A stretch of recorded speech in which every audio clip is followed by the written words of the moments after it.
Seja muito bem-vindo, muito bem-vinda. Essa é a nossa terceira aula do nosso mini curso Método TTC e hoje a gente vai falar desse assunto extremamente importante que é a gente fala sobre os riscos do treinamento não supervisionado, do treinamento que a pessoa está sozinha, do treinamento que a pessoa não tem um personal trainer ou um profissional responsável ao seu lado para monitorar seu treino, para monitorar todas as variáveis de segurança, todas as variáveis que garantem ali a integridade, dignidade e resultados dessas pessoas no treinamento físico, nas academias, nos estúdios, nos espaços de lazer, né? Quais os riscos eu corro ao treinar sem a supervisão de um treinador, de um profissional, de um personal? É isso que a gente quer responder aqui hoje. E existe uma pergunta que quase todo aluno faz, mas que raramente faz do jeito certo. Quais são os riscos que eu corro ao treinar sem supervisão? E a resposta, pessoal, ela é mais complexa do que parece. A resposta nunca vai ser nenhum risco e também não vai ser um caos completo, nunca vai ser vai dar ruim, né? Essa resposta, a resposta correta, ela depende de quem você é, do que você faz e quanto tempo você pretende sustentar esse cenário sem supervisão, esse cenário sozinho, independente, tá? Meu nome é Luan Tavares, eu sou personal trainer e nessa terceira aula a gente vai falar sobre esse assunto, sobre os riscos reais do treinamento sem supervisão profissional. E relaxa que aqui não vai ter exagero, não vai ter terrorismo, vai ter muita ciência e muita prática. O que a gente vai falar hoje, pessoal? Hoje eu quero te mostrar, quero te fazer entender quais são os riscos, tá? Músculos esqueléticos mais comuns, quais são os erros técnicos que passam despercebidos e como que a progressão mal feita vai comprometer os resultados do seu aluno e por que a ausência da supervisão vai impactar diretamente na adesão, na segurança e na saúde dessas pessoas, e especialmente em populações de risco, tá? E qual que é o desfecho final dessa aula? Ao final dessa aula, você vai conseguir avaliar um treino não supervisionado com mais maturidade. Você vai saber se ele é aceitável, quando que ele vai ser limitante e quando ele vai se tornar um risco. E como profissional, você vai entender onde está a sua responsabilidade ética em todo esse contexto. Beleza? Academia. Aí eu vou fazer uma pergunta para você.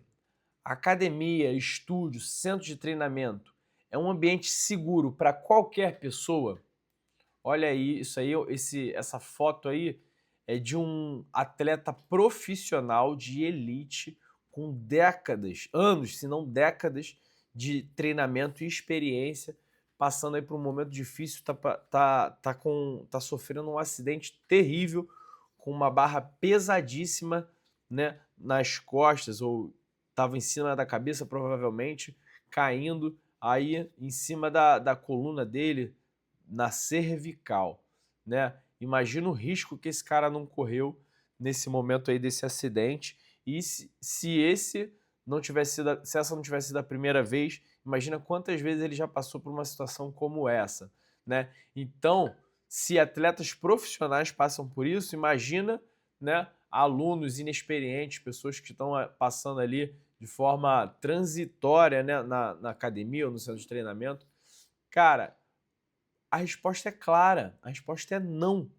Via de regra, a academia, né, os estúdios são ambientes altamente nocivos e apenas indivíduos completamente saudáveis, adultos, vão estar, assim, com treinamento, com um conjunto de regras, né, de conduta, eles vão estar seguros nesses ambientes, né? E isso sob supervisão de um profissional responsável, tá? É um ambiente das academias com pesos, com ferros, com equipamentos, obstáculos, é extremamente perigoso.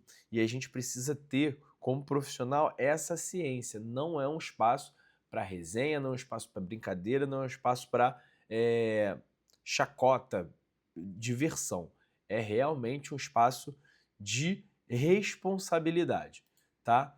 Para grupos mais específicos, né, como idosos frágeis, crianças e adolescentes até 15 anos, às vezes até 16, 17, dependendo do nível de maturidade, e adultos, tá? Com certo nível de complicação de saúde, esse ambiente ele é ainda mais perigoso, tá? Um ambiente de esforço, né, não habitual, um ambiente de esforço físico, ele pode ser até fatal para pessoas que não têm o conhecimento, que não têm supervisão, que não estão respeitando ali aquele conjunto de regras que todo espaço de exercício deveria ter, tá? Então, muito importante a gente prestar atenção nisso. E aí, para ilustrar melhor, para, né, resolver esse problema, né, a Lei Estadual do Rio de Janeiro e das grandes cidades do Brasil já adotou o parquet, tá, como uma forma de verificar ou reduzir esse risco, tá, dos exercícios. Funciona assim: se a pessoa, é um conjunto de perguntas, né? Se a pessoa responder sim para qualquer pergunta nesse questionário, ela já está em risco aumentado de saúde e deveria procurar um médico antes de exercitar.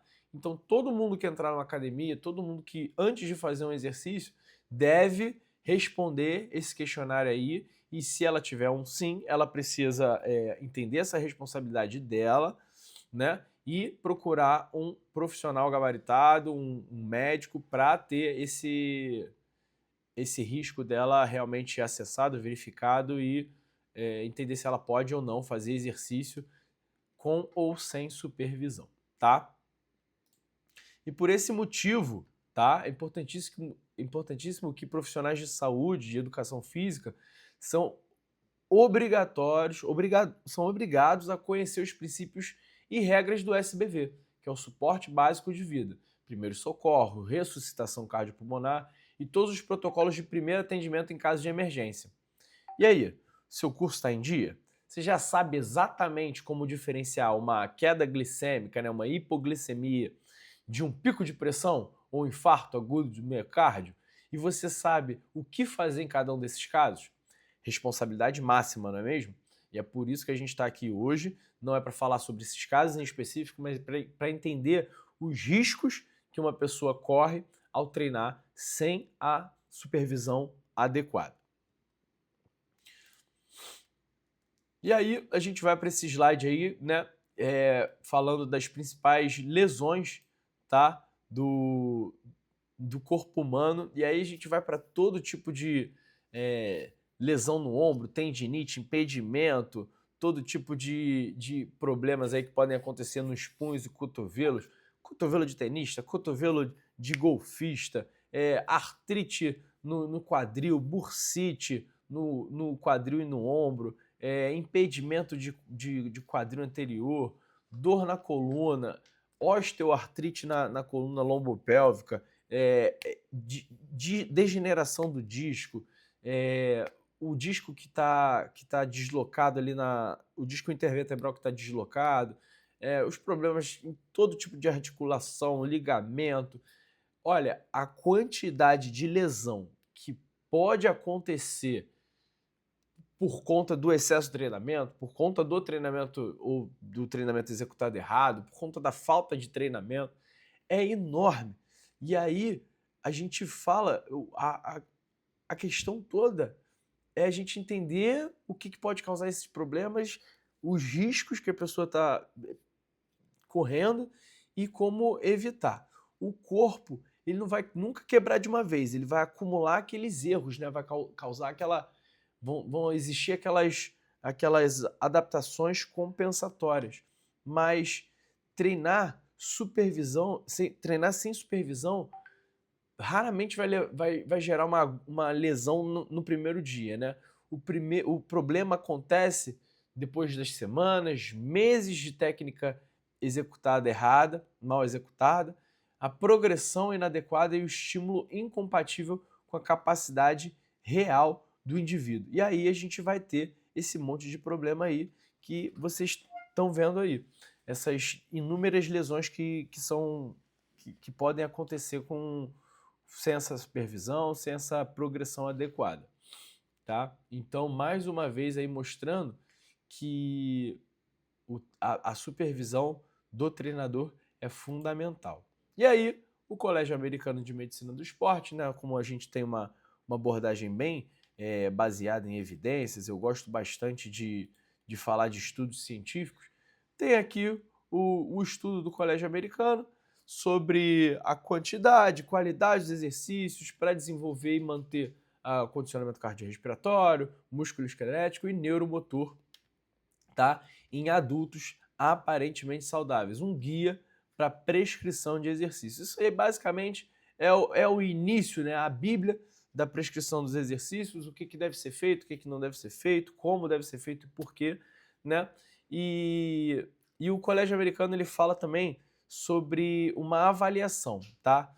Uma avaliação prévia, né, do estado inicial, estágio do aluno é fundamental, tá? A ausência dessa avaliação, né, pré-participação e acompanhamento, aumenta o risco dessas complicações todas que a gente falou. Riscos de hipoglicemia, riscos de infarto agudo, risco de pico hipertensivo, riscos fisiológicos, metabólicos, riscos musculoesqueléticos, né? E isso principalmente em iniciantes, pessoas sedentárias ou aqueles indivíduos já com doenças subjacentes, tá? Se você não tem essa conversa, se você não faz o parquê, se você não avalia a pessoa, você não sabe quem é essa pessoa e o risco dela aumenta assim exponencialmente. E aí isso tudo se torna muito mais provável, muito mais possível quando a pessoa não tem uma supervisão, né? Porque se ela não é supervisionada, quem é que vai perguntar para ela? Não é verdade? E aí a gente vai para a prática, né? Os erros, os riscos mais comuns no treinamento, sem supervisão, eles são simples, mas eles se acumulam, tá? As distensões, entorses, sobrecargas nas articulações, dor na lombar, ombro irritado, joelho, enfim. Não é a falta de força nunca, galera. É o excesso de erro, tá? O corpo ele vai sempre encontrar uma forma de levantar o peso, tá? Mas aí existe a diferença da técnica correta ali, que a coluna tá retinha, né? Aqui do lado esquerdo, e do lado direito que existe uma compensação.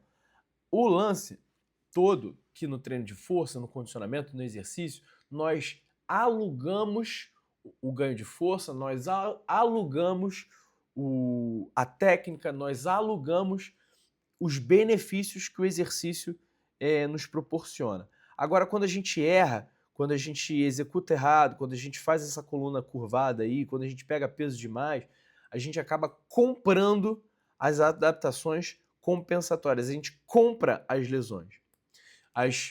Os benefícios a gente aluga, as lesões a gente compra. O que vai acontecer se a gente ficar errando demais no longo prazo? A balança vai pesar, não vai? Então, a gente precisa prestar muita atenção enquanto treinadores, o nosso papel quanto profissional responsável, ético, né? Tá observando essas diferenças. O que o aluno faria se ele não tivesse supervisionado, ele faria com essa técnica? Então a gente tem que estar lá para corrigir ele, tá? E isso é a parte mais importante. A execução inadequada, né, dos exercícios... Opa, passei errado aqui. A execução inadequada dos exercícios é um dos principais problemas que a gente vai ter nas academias, nos treinamentos não supervisionados. O aluno ele consegue levantar o peso, mas ele vai distribuir mal a carga, ele perde o controle motor das execuções, ele cria compensações, né, aquelas adaptações compensatórias, que no curto prazo elas vão parecer inofensivas. Mas aí, preste atenção nesse insight. O corpo sempre vai dar um jeito de completar o movimento, galera. Mas a pergunta, quem é que paga o preço depois no longo prazo? É a coluna, que vai ter ali aquela dor lombopélvica, aquela hérnia de disco. É o ombro, que vai perder arco de movimento, vai ter vai ter problema até para dormir, né? Pessoa que gosta de deitar de ladinho ali, tem aquele ombro doendo, vai ter problema para dormir, vai acabar com a qualidade de vida dessa pessoa. É o joelho, que vai doer para subir, para descer a escada, para fazer agachamento, sentar e levantar. É o problema que essa pessoa vai estar comprando sem supervisão, sem correção, e a gente precisa atuar de forma ativa, ética, responsável na vida dos nossos alunos para evitar isso, tá? Outro risco, galera, subestimado é a progressão inadequada de volume e intensidade. São as variáveis mais importantes, volume e intensidade. Se a pessoa, né, não progride de forma adequada, ela tem dois resultados possíveis. Ela vai machucar sério, vai ter overtraining. Ou dois, ela não vai ter resultado nenhum.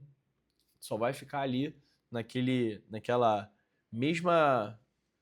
mesma linha o tempo todo e não vai evoluir, não vai para frente, tá? São os dois possíveis resultados. Sem a supervisão, o aluno ele pode progredir pelo ego, pela pressa ou pela comparação, que são os vilões do século, né?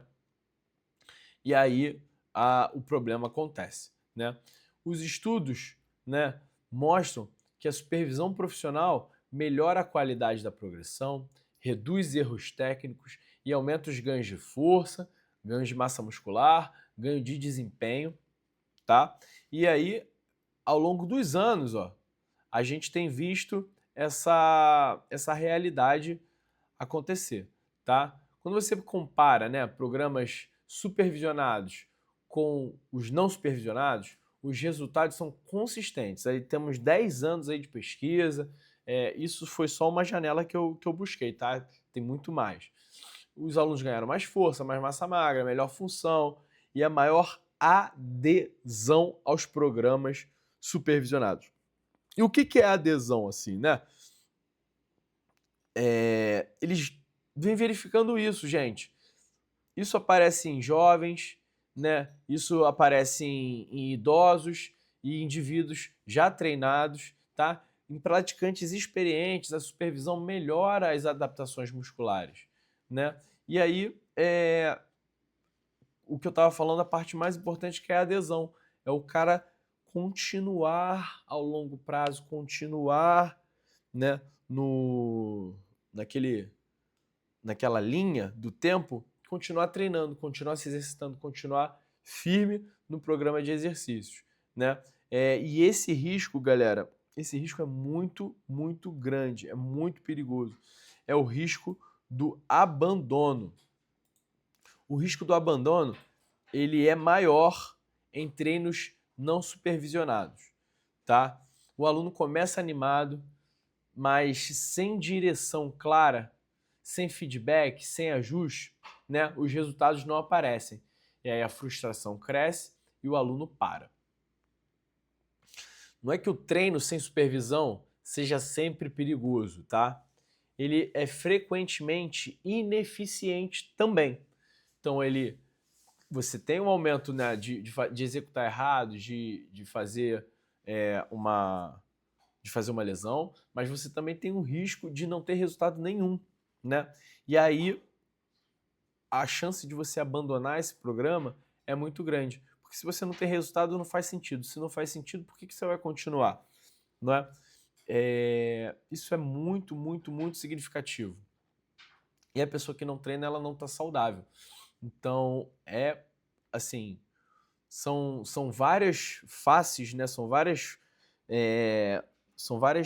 telas de um risco muito importante, e esse é o papel do treinador, gerenciar esses riscos, cortar cada um deles para que o aluno ele esteja sempre tendo resultado, esteja sempre seguro, esteja sempre aderido, né, ao programa de exercícios, tá? E aí vamos para as populações de risco, né? São as populações mais sensíveis, que são os idosos, são as pessoas com problemas cardiovasculares, metabólicos, com histórico de sedentarismo, quem nunca malhou, quem nunca treinou, não gosta de treinar. esse risco, os riscos todos aumentam, tá? Eventos cardiovasculares agudos, quando a gente falou lá no início, né?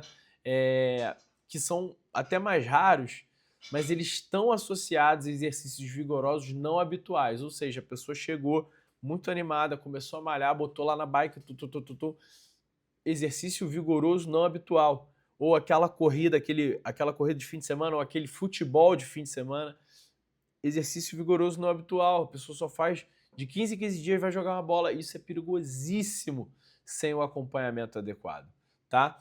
E o papel do profissional precisa ser adereçado, precisa ser reforçado. O treinador, ele não vai eliminar o risco. Muito dificilmente a gente vai eliminar o risco, a gente vai gerenciar esse risco. O que vale a pena? Qual que é o custo-benefício? O que é mais seguro? Tá? Programas supervisionados oferecem, galera, algo que o treinamento sozinho nunca vai oferecer. Feedback imediato, ajuste individualizado, progressão segura e aquele que é o mais importante, a continuidade. A pessoa que está sendo orientada, ela continua treinando. E isso transforma exercício em processo. Espero que tenha gostado. Se você é estudante ou professor de educação física, essa aula precisa te trazer uma maturidade profissional. Nem todo treino sem supervisão é irresponsável, mas todo treino sem supervisão é limitado. O risco real não é só do aluno se machucar. O risco real é treinar por anos sem nunca alcançar o potencial que esse aluno poderia. No próximo vídeo, nós vamos verificar a parte mais importante da vida do nosso aluno nos treinamentos, a adesão e a aderência. A gente vai entender como você, treinador, vai ser peça em manter essa pessoa saudável e treinando. E como a gente pode ser um agente ativo, perpetuando esse hábito saudável de atividade física na vida dos nossos alunos. Vamos ver como manter essa pessoa feliz, motivada e treinando, e como o treinador deve se posicionar profissionalmente diante desse cenário, entre ciência, mercado, ética e resultados. Entender tudo isso é o que separa o entusiasta do profissional. Forte abraço e até a próxima!